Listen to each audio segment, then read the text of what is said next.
ఎంతవరకు మీకు దివాళా నడిచింది చెప్పండి. ట్రాక్టర్ నడవలేని దాంట్లో మాత్రమే నడవది, మిగతా ట్రాక్టర్ నడిచిన ప్రతి దాంట్లో నడిచింది. ఫుల్ కేజీలు మొక్కల వాటి దిగబడుతుంది. ఫీట్ వరకు ఎన్ని ఎకరాలు వేయచ్చు డైలీ? తక్కువ దిగబడితే ఎన్ని ఎకరాలు వేయచ్చు? ఫీట్ వరకు దిగబడితే 3 ఎకరాలు 3.5 వేయచ్చు. నీకు తక్కువ దిగబడితే 5 నుంచి 6 కూడా వేయచ్చు సార్. పెద్ద మాలు ఉంటే మాత్రం 6 ఎకరాలు కూడా వేయచ్చు. అంటే దిగబడతా అంటే తగ్గుతుంది కొంచెము ఒక ఎకరా తక్కువ వేయచ్చు. మొత్తం దిగబడదంటే కొంచెం రిస్క్ అవుతుంది, తగ్గుతుంది వేయచ్చు మొత్తం మీద. Okay okay. మిషన్ నాటేసినప్పుడు మీరు ఎన్ని రోజులు ఆరబెట్టుకున్నారు? మేము దున్ని 2 రోజులు ఆరబెట్టినాం. దున్ని 2 రోజులు ఆరబెట్టి నెక్స్ట్ డే వేసేసినాం. బాగా నడిచింది. చాలా మంది ఏంటంటే మనిషి నాటగానే ఈ రోజు మనకు మనుషులతో ఎత్తుందంటే ఇప్పుడే దున్ని ఇప్పుడే వేసే అలవాటు ఎక్కువ ఉంటుంది. అది కూడా ప్లస్ అది కూడా చల్లుకొని అన్ని రెడీ చేసుకొని దీనివల్ల లాభం ఏంటంటే దీనివల్ల లేట్ చేయడం వల్ల ఏంటంటే మేము మందు చల్లుకున్నాం.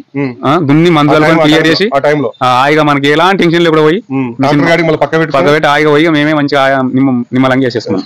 ఎలాంటి టెన్షన్ లేకుండా. ఏమైందంటే మనుషులు రావాలి కంపల్సరీ. అయితే నాకంటే ట్రాక్టర్ ఉంది, మనుషులు వచ్చినప్పుడు దున్నుకోవడానికి ట్రాక్టర్ లేని వాళ్ళ పరిస్థితి ఏంటంటే మనుషులు రావాలి, అదే రోజు ట్రాక్టర్ రావాలి, పిండి చల్లాలి. మళ్ళీ ఎమ్మనే వస్తే ఇక గుత్తలో చాగమాగం చేస్తుండ్రు. ఒకరికి అవన్నీ మళ్ళీ వరినారు పని చేస్తుండాలి. ఇంక మధ్యలో దిగకుండా సరే వరినారు పని చేయడానికి మిషన్ పైన పెట్టుకోవచ్చు, వరాల ఒడ్ల మీద పోయి పెట్టుకోవచ్చు. ఇక పొలంలోకి దిగి నారు పని చేసే అవసరం లేదు. వాళ్ళు ఇంకా ఎక్కువైనా తీసేయమంటారు, తక్కువైనా తెచ్చేయమంటారు. ఇక ఇబ్బందులు అంటే ఇబ్బందులు పెడతారు. ఇదే అండి ఇప్పుడు ఎందుకంటే జనరల్ గా మనుషులతో పీకేస్తే అదే మనుషులతో ఏంటంటే అదే రోజు ఉండాలి, అదే రోజు కాదు. దీనికి ఎందుకంటే ఒక 2 days మన సాయిల్స్ బట్టి 1-2 రోజులు ఆరాలి. కాబట్టి అన్నవాళ్ళు ఎందుకు చెప్తున్నారంటే దానివల్ల మనం పిండైనా మందైనా చల్లుకోవచ్చు, మంచి ప్రశాంతంగా మన ట్రాక్టర్ మొత్తం దున్నుకొని పక్క పెట్టేసుకొని మళ్ళీ కడిగి వచ్చి మళ్ళీ నాటేసుకుంటే మళ్ళీ 6 రోజులు 5-6 రోజులు వేసుకుంటూ పోతా ఉంటే మనకి ఈజీగా ఉంటుందని చెప్తా ఉంటారు. మీరు కూడా ఒకసారి ఆలోచించి దీనికి ప్లాన్ చేసుకోండి.